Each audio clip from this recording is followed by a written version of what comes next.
تو یہ جو آپ کی ذات نفس نفیس ہے، اس میں ترقی کے کتنے امکانات ہیں؟ بہت نازک بحث ہے یہ. جو مادیات میں الجھے ہوئے ذہن ہے نا، ان کی سمجھ میں نہیں آتی ہیں باتیں. اور افسوس یہ ہے کہ بعض وہ حضرات جو کلمہ لا الہ الا اللہ پڑھتے ہیں، ارے تمام مادی اور معنوی علوم کا سرچشمہ تو کلمہ لا الہ الا اللہ ہے. اگر حقیقتاً اس کلمہ لا الہ الا اللہ کو اس کی تمام معنویتوں کے ساتھ کسی نے سمجھا ہے اور پڑھا ہے تو پھر معجزات میں شک اور شبہے کی گنجائش نہیں رہ جاتی.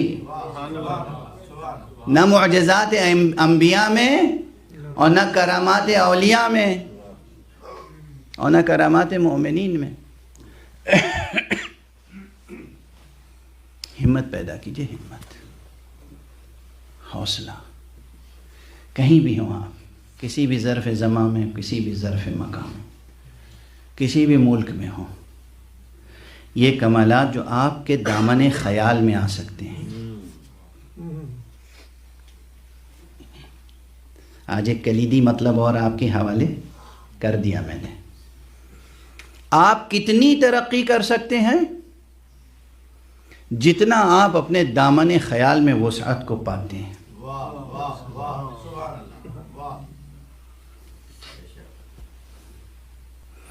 آپ اپنے خیال میں کیا کیا بلندیاں پاتے ہیں خیال میں. ابھی خیال کر سکتے ہیں یا نہیں یہ بات چھوڑ دیجیے. شاعری کرتے ہیں، شاعری میں مبالغے کرتے ہیں. یہ مبالغے کہاں سے آتے ہیں؟ آپ کے خیال میں آتے ہیں نا.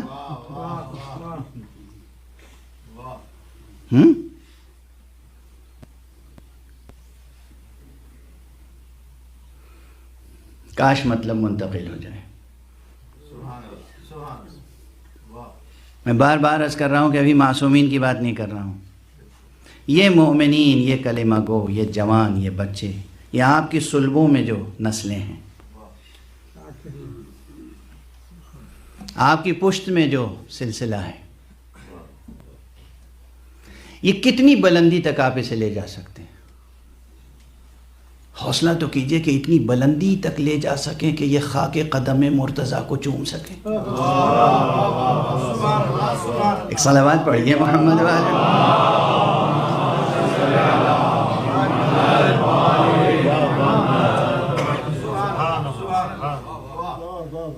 کتنی بلندی تک لے جا سکتے ہیں.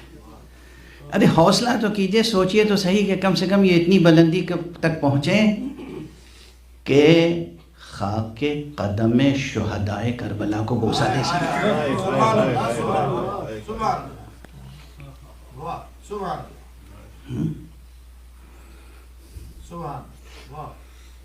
یعنی ان دونوں چیزوں کا مجموعہ کیا ہوگا؟ جو حوصلہ رکھتے ہیں کہ خاک قدم مرتضیٰ کو چوم سکیں، خاک قدم شہداء کو بوسہ دے سکیں، یعنی وہ نسلیں، وہ ذریتیں وہاں تک تو پہنچیں گی کہ خاک قدم مہدی آخر الزماں کو بوسہ دے سکیں.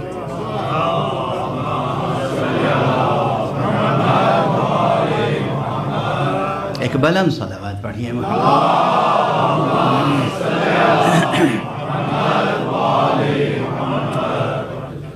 واضح ہو رہی ہے بات؟ اب آپ پھر مرتکز ہوں اس مطلب پر کہ جس کی طرف میں عرض کر رہا ہوں کہ آپ کے دامن خیال میں کتنی وسعت ہے اور کتنی بلندی ہے. خیال آپ کا ہے نا. یہ خیال بھی آپ کہاں سے لائیں؟ خیالات بازار سے خرید کے لاتے ہیں کیا؟ ہاں، خیالات میں کچھ چیزیں مکس ضرور ہو جاتی ہیں. اسی لیے بس اب تھوڑی سی باتیں ڈائریکٹ وے میں کہہ دوں کہ جو نصاب ہے، نصاب ولایت امیر المومنین، نصاب ولایت علی ابن ابی طالب،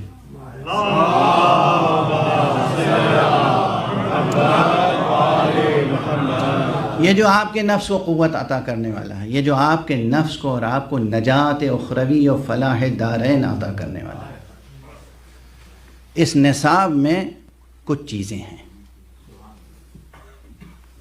جن کو اختیار کرنا پڑے گا. کوئی بچہ اگر بزنس ایڈمنسٹریشن کی کوئی سرٹیفکیٹ یا کوئی ڈگری لینا چاہتا ہے تو ایک چھوٹا سا فقرہ ہوتا ہے MBA BBA، ٹھیک ہے نا، یہ ایک چھوٹا سا فقرہ ہے MBA۔ اب یہ اٹھتے بیٹھتے ماں باپ سے کہتے میں نے MBA میں ایڈمیشن لے لیا، اور جائے کالج میں ایڈمیشن بھی لے لے، اور اس کے بعد دنیا کی تمام تفریحیں کرے اور کلاس میں نہ جائے اور کچھ نہ سیکھے، وہ جو کریکولم اور سلیبس ہے اس کو اٹھا کے نہ دیکھے، ایک دن کلاس میں نہ جائے، سال بھر یا 2 سال یا 3 سال یا 4 سال جتنے کا بھی کورس ہو، جیسا بھی کورس ہو، اس کے بعد وہ وقت گزر جائے تو ماں باپ سے کہے میں نے ڈگری حاصل کر لی، ہو جائے گی حاصل؟ یہ اٹھتے بیٹھتے روزانہ گھر میں داخل ہو MBA، گھر سے نکلے MBA، کہیں دوست سے ملے ہیلو MBA، سمجھ میں آ رہی ہے بات؟ یہ MBA ہو جائے گا؟ نہیں ہوگا نا۔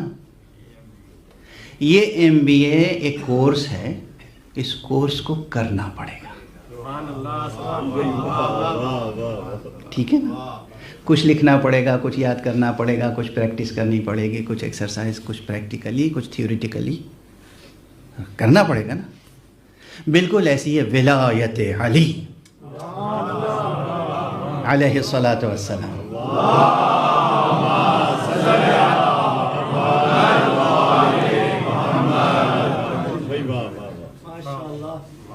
پتہ نہیں اب اس سے آسان مثال میں تو میں نہیں سمجھا سکتا تھا۔ اگر آپ کا کوئی بچہ، کوئی جوان اٹھتے بیٹھتے MBA کرتا رہے تو وہ MBA نہیں ہو جائے گا۔ اسی طرح اگر آپ علم حاصل نہ کریں، معرفت حاصل نہ کریں، اس علم کے تقاضوں پر عمل نہ کریں، معرفت کے تقاضوں پہ عمل نہ کریں، آپ مولا کی اطاعت نہ کریں، آپ مولا کی پسند اور ناپسند کو اپنی زندگی میں جگہ نہ دیں، تو صرف ولایت علی کا نعرہ لگانے سے علی کے اولیاء میں آپ شامل نہیں ہو سکتے۔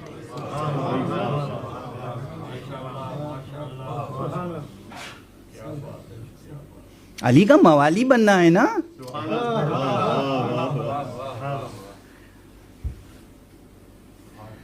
موالی مولا کی جمع ہے، اور مولا کے 2 معنی ہیں، آقا بھی غلام بھی۔ ایک موالی وہ ہیں جو ہمارے موالی ہیں، یعنی اللہ نے انہیں ہمارا آقا بنایا ہے، اور ہم سب اس لیے ہیں کہ ہم ان کے موالی بنیں، یعنی ان کے غلام بنیں۔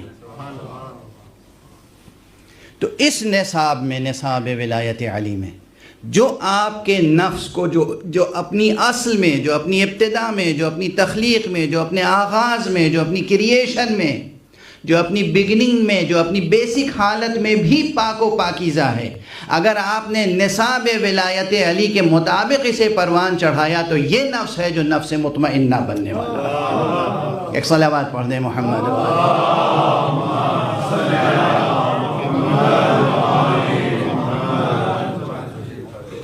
اور نفس مطمئنہ کے پھر عرض کرو، نفس مطمئنہ کے معنی یہ نہیں ہے کہ آپ علی ابن ابی طالب بن جائیں گے۔ نفس مطمئنہ کے یہ معنی نہیں ہے کہ آپ سید الشہداء بن جائیں گے۔ آپ اپنے اعتبار سے، اپنے لحاظ سے اس اطمینان نفس کے درجے پر فائز ہو جائیں گے کہ جہاں مولا پکاریں وہاں آپ پہنچنے کے قابل ہوں گے، اور جہاں مولا منع کر دیں وہاں ہرگز حاضری نہیں دیں گے۔ اب اس کی ابتدائی مشق کیا ہے؟ ابتدائی مشق، ایکسرسائز ابتدائی، یہی حرام و حلال۔ جو چیزیں شریعت میں حرام ہیں، یعنی علی نہیں چاہتے کہ آپ وہاں جائیں، رسول نہیں چاہتے کہ آپ وہاں جائیں، خود مولا امیر المومنین علی ابن ابی طالب علیہ السلام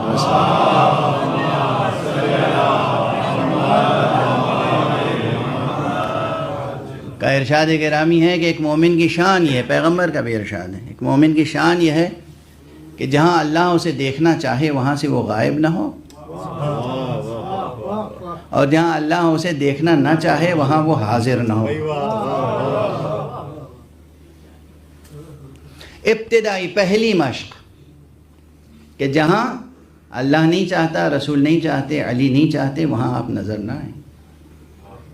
اور جہاں سے وہ غائب نہیں دیکھنا چاہتا، اللہ چاہتا ہے کہ وہاں آپ نظر آئیں. اول وقت نماز میں نظر آئیں، ماہ مبارک رمضان میں روزے کی حالت میں نظر آئیں. اگر آپ کے اوپر حج واجب ہے تو آپ حج میں نظر آئیں، طواف میں نظر آئیں، سعی میں نظر آئیں. اور یہ سب تو چند مثالیں ہیں. اللہ چاہتا ہے کہ آپ کی زبان جھوٹ سے آشنا نہ ہو.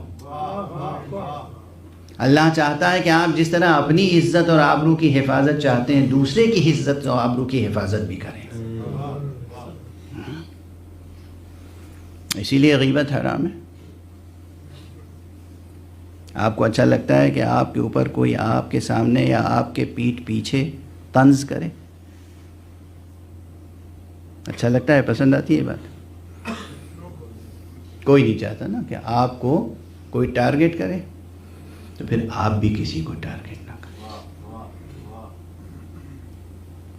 غیبت بڑے گناہوں میں سے، جھوٹ کذب بڑے گناہوں میں سے. علی